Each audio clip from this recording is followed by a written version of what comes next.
अस्सलाम वालेकुम, आप देख रहे हैं स्पोर्ट्स बज़ और मैं हूं लुकमान अली। दूसरा टेस्ट मैच इस वक्त जारी है पाकिस्तान और साउथ अफ्रीका के दरमियान। साउथ अफ्रीका ने पहले टॉस जीतकर बैटिंग का फैसला किया और उसकी बैटिंग जारी है, लेकिन पाकिस्तान ने ऑस्ट्रेलिया के इब्तिदा में 3 खिलाड़ियों को आउट कर दिया है और लंच ब्रेक से पहले भी पाकिस्तान की जानिब से टॉप ऑर्डर को अच्छे तरीके से टारगेट किया गया है। और आज पाकिस्तान टीम में पाकिस्तान प्लेइंग 11 में एक तब्दीली की गई है। नसीम शाह को ड्रॉप करके मीर हमजा को शामिल किया गया है और अभी तक आपको बताएं कि मोहम्मद अब्बास ने 1 विकेट ली है, खुरम ने 1 विकेट हासिल की है और इसी तरह से सलमान अली आगा ने भी 1 विकेट हासिल किया। और सलमान ने 3 ओवर्स में, जो इब्तदाई तौर पर मैं आपको बताऊं तो बहुत अच्छी बॉलिंग की और अभी तक वो अच्छी बॉलिंग कर रहे हैं। यहां से सवाल ये उठ रहा है कि क्या बेहतर ना होता कि पाकिस्तान एक स्पिनर को भी ऐड कर लेता, तो यहां पर ज्यादा फायदेमंद साबित हो सकते थे। तो हम देखते हैं, अभी टेस्ट 5 दिन का खेल है, आगे चलेगा तो मजीद चीजें भी सामने वाज़ेह होती जाएंगी। लेकिन एक और बड़ी खबर है और वो खबर है साइम अयूब से मुतल्लिक। आज फील्डिंग के दौरान साइम अयूब टखने की इंजरी का शिकार हुए हैं, जिसके बाद उनको स्टेडियम से बाहर ले जाया गया और इसके बाद अब एक डिबेट चल रही है। सवाल उठ रहे हैं कि साइम अयूब क्या काफ़ी ज़्यादा सीरियस इंजर्ड हो गए हैं, क्योंकि सामने चैंपियंस ट्रॉफी है। पाकिस्तान के एक ऐसा बैट्समैन जो इस वक्त फॉर्म में है, जिसने अभी हालिया मैचेस में बड़ी अच्छी इनिंग खेली हैं, सेंचुरियां स्कोर की हैं और 50 स्कोर्स की हैं और बड़ा अच्छी फॉर्म में है साइम अयूब। तो अगर ऐसा होगा तो पाकिस्तान के लिए बहुत ज़्यादा नुकसान हो सकता है। ताहम अभी जो हमारे पास इत्तलात हैं उसके मुताबिक आपको बता दें कि साइम अयूब इस वक्त अस्पताल में है और साइम अयूब के टखने का स्कैन भी लिया गया है। इस हवाले से रिपोर्ट भी कुछ देर में सामने आएगी। इब्तदाई इत्तलात के मुताबिक फिक्र करने की कोई बात नहीं है, यानी कि अभी कोई सीरियस ऐसी चीज़ सामने नहीं आई, लेकिन फैंस काफ़ी संजीदा ले रहे हैं क्योंकि चैंपियंस ट्रॉफी सामने है। और तो इसी पर बात करेंगे अब तक के मैच के हवाले से। साबिक टेस्ट क्रिकेटर अताउर रहमान साहब हमारे साथ मौजूद हैं। बहुत शुक्रिया अताउर रहमान साहब, आपने हमारे लिए वक्त निकाला। सबसे पहले तो यहां से हम आगाज करते हैं। टेस्ट मैच तो जारी है, पाकिस्तान की प्लेइंग 11 में एक तब्दीली की गई है, मीर हमजा को शामिल किया गया नसीम शाह की जगह पर। इस तब्दीली के ये ठीक तब्दीली की गई? अस्सलाम वालेकुम आपके साथ सुनने वालों को और देखने वालों को वालेकुम सलाम। देखें, तब्दीलियां तो बहुत होनी चाहिए। ये तब्दीली से तो नहीं काम चलेगा ना।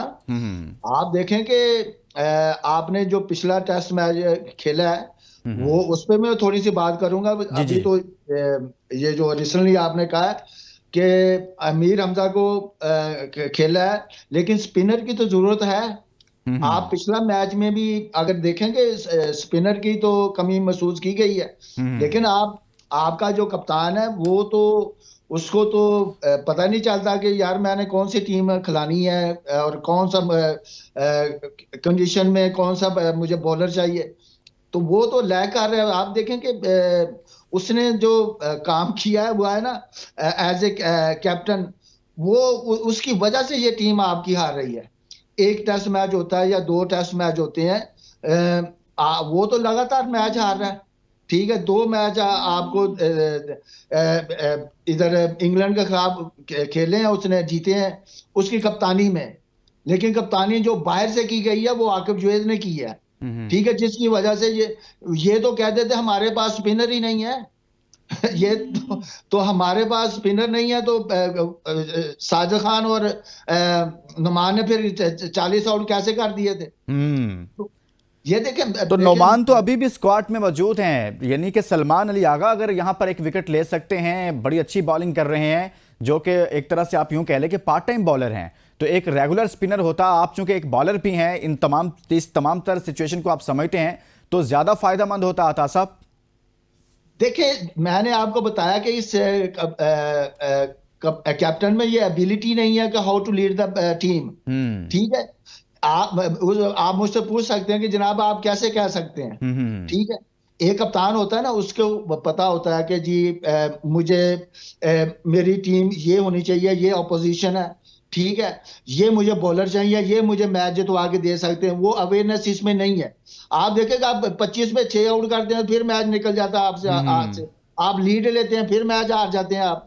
ठीक है, अभी चलो मैं पिछले टेस्ट मैच की बात कर लेता हूं। पिछला टेस्ट मैच जीता हुआ टेस्ट मैच, ठीक है, टेल एंड से आपने रन करा दिए। ठीक है, पहली इनिंग्स में भी और सेकंड इनिंग्स में भी 8 आउट करके आप देखें कि आपके जो मेन बॉलर है वो भी परफॉर्म तो नहीं कर रहे ना, फास्ट बॉलर। अगर आप इसका मेट का आपके tail ender fast bowler out नहीं करते टेल एंडर को, तो फिर आपके फास्ट बॉलिंग का क्या फायदा, आपके फास्ट बॉलरों का क्या फायदा। आप वसीम वकार को नहीं देते, हमें भी देखते थे, शुएब अख्तर को नहीं देते थे। बिल्कुल ऐसे ही है। जब टेल एंडर आते थे टेल तो एंडर को तो आप लोग टिकने नहीं देते थे। बिल्कुल। आप देखें ना, ये देखें टेल एंडर को आउट करने का बेस्ट तरीका क्या होता है कि आप आगे गेंद खेल कराएं, उनको यॉर्कर करें या 2-3 बाउंसर उनको करें, ठीक है। तो वो तो इनके में नहीं है, बाउंसर भी इनके नहीं आते, क्योंकि इनकी पेस भी नहीं है, इनकी फिटनेस भी नहीं है। तो शान मसूद पे मैं आता हूं, इसको तो अवेयरनेस नहीं होती कि जब लेकिन अतार साहब ये तो बड़ा बताया जा रहा था, जब उनको कैप्टन बनाया गया तो हमें बताया गया, कहा यह जा रहा था कि इन्होंने बहुत ज्यादा डोमेस्टिक क्रिकेट खेली है, इससे बेहतर तो कोई क्रिकेट की सूझबूझ रखने वाला अभी हमारे पास प्लेयर ही मौजूद नहीं है, ये पाकिस्तान का मुस्तकबिल है। और फिर एक वक्त ऐसा भी आया जब ये कहा गया कि ना सिर्फ टेस्ट बल्कि हम तो इसको T20 का कैप्टन भी बनाने जा रहे हैं, बल्कि ODI का कैप्टन भी बनाने जा रहे हैं। बहुत सारे लोग आवाजें उठाते थे ये तो तीनों फॉर्मेट का कैप्टन है, और अतार साहब आप कह रहे हैं कि टेस्ट टीम के भी अच्छे कैप्टन नहीं है वो। ये साहब आप देखें ना, हाँ आप जीते हुए टेस्ट मैच आ रहे हैं ना, आप देखें ना। मैं कोई गलत कह रहा हूँ कि मैं गलत कह रहा हूँ? नहीं, आप ठीक कह रहे हैं, 9 में से 7 टेस्ट आ रहे हैं उनकी कप्तानी में। हाँ, बांग्लादेश के खिलाफ किया, जब पिछला रिसेंटली मैच का देख लें आप। हाँ। सब कह रहे थे ना जी, आप देखेंगे, आप ऊपर से होता है लीडर जो होता है ना, वो लीड करता है टीम को, वो अपनी परफॉर्मेंस से लीड करता है, ठीक है। ये तो परफॉर्मेंस भी नहीं कर रहा। 40 टेस्ट मैच हो गए हैं, 2000 रन है, 29.5 की एवरेज है इसकी, ठीक है। एज ए कैप्टन इसके कोई 10-11 मैच हो गए जिसमें सिर्फ 2 जीते हैं, 10वां मैच है, सही कह रहे हैं आप, ठीक है। तो इसको तो पता नहीं चलता। आप देखें 121 रन आप डिफेंड कर रहे हैं लास्ट डे पे, ठीक है, चौथे दिन पे। तो आपको पता नहीं है कि 3 आपने आउट कर लिए हैं, तो सिर्फ 2 आउट करने हैं, बाकी तो टेल एंडर है। और आप उनको जब रन शॉर्ट हो ना, तो फिर आपको अटैकिंग फील्ड लेनी चाहिए, फिर आप फील्डिंग खोलते नहीं है।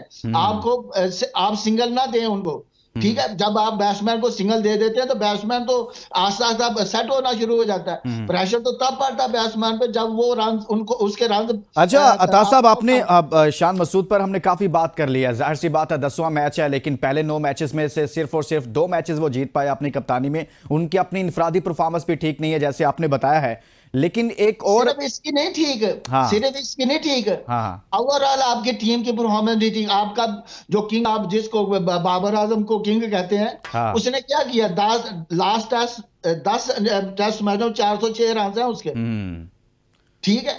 तो आप क्या उससे एक्सपेक्ट करते हैं? 20 की एवरेज है उसकी, ठीक है। तो आप किस तरह कह सकते हैं? आपका तो टेल एंडर एक चलता है, अगले मैच में वो भी। लेकिन अतार साहब, आकिब जावेद साहब ने आते ही जब इनको ड्रॉप किया, आपको याद होगा कि मुल्तान टेस्ट में तो बड़ी आवाजें उठने लगी कि वो तो हमारे किंग हैं, बहुत बड़े हैं, बड़ी ज्यादती हो गई है उनके साथ। ये सब कुछ होता रहा है। एक ब्रेक के लिए कहा जा रहा है, ब्रेक के बाद वापस आते इस पर बात करते हैं। Stay with us.